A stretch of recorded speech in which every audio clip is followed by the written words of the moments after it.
we go. Now, when I'm on the podium lecturing, mostly people would ask me to come and talk about my book, the Name It and Claim It game, because everybody wants to be a winner. That was fine. This happened on the outskirts of Boston. I lectured quite a bit. Boston, Massachusetts, up there in that area, New Hampshire. I got up there, and she wanted me to talk about my Name It and Claim It game. So I get on the podium, and I have this fun and game session. Okay, today I see the whole room full of winners here. Everybody is a winner. But I look in the third row, and there's one man sitting there. Immediately, I know he's going to kill himself. He's on self-destruct. I shift gears, and then I talk about it.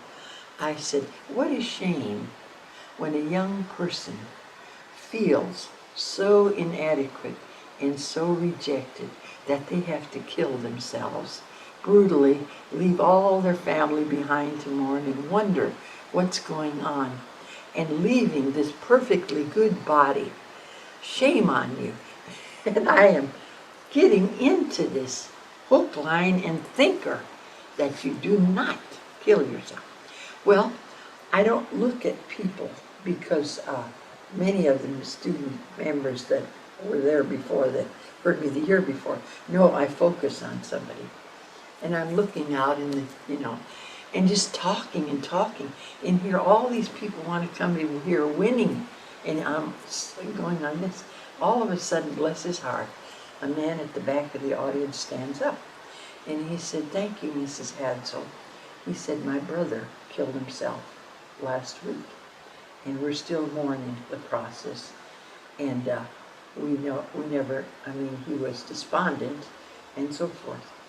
And so after, then the audience then thinks, well, I directed that at him, which I didn't. And so this is so disconglomerating, and I'm there now 15 minutes, and break time, and everybody, what the hell is going on? The woman that sponsored me wants me to talk about books, talking about this.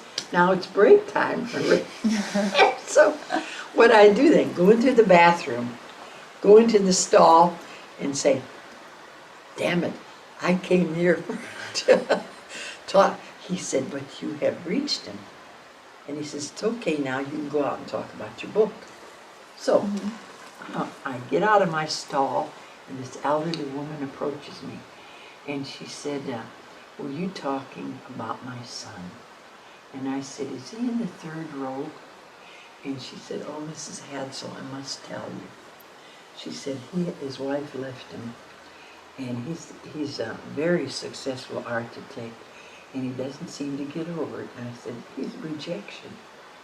And she said, I have a feeling that he is about to kill himself.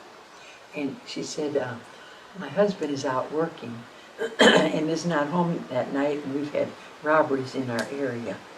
And I called my son to come over and spend the night because I wanted him to come to your lecture. He didn't want to come. He doesn't want to come. He don't want to hear anything about contesting. And she said, I got out, my car wouldn't start, and it's drizzling. And yet I had already paid to hear you because you were in town.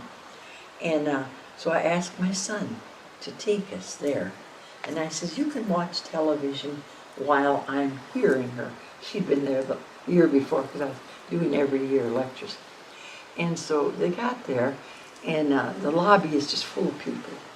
And so she said, oh, come and sit in on her. And if you don't like her, during the break, we're going to leave. We're going to leave. And there wasn't any room left. And finally, the doors closed now, and there's only one seat there on the third row. And he gets his third row seat.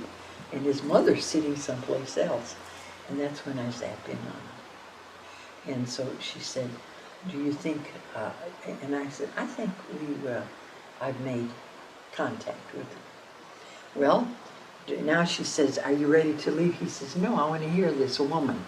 It's okay. So after I make this prayer, and then I say, tomorrow, I said, let's get real serious. And I says, we're going to learn some things about know thyself. We're going to learn all about you. If you're interested, you're going to be at my workshop. If not, you're where you're supposed to be. I've never advertised. So that night, he said, you know, I think I'll go to her workshop tomorrow. Well, the first thing in this workshop was, and this was Jerry Seavey. I don't know if he's still with the program, but he is the one that sponsored me there. And the first thing he wanted was to teach regression. I asked for a volunteer, and he's the first one up there. And I said, okay, now, anything that comes past in this life or past life, I said, I don't know what you need to look at. I don't care. He said, just lay it on. And we started that lifetime after lifetime. He was a very aggressive. And a woman just needed to be at home to take care of him. This lifetime, his wife was challenging him, was not going to be told what to do. And he had still had that intense feeling of, I'm in control. You're going to follow me. It's I'm the head of the house. Men have that, you know, majority of men have that tendency. I'll back off. And so she didn't like it, and she left him. And he was very embarrassed with his peers. And how dare she do this? She had nothing further to do with him. And so the embarrassment and the rejection was too much for this proud man. And this all appeared, I mean, you know, like, what else is new? One thing I'm interested in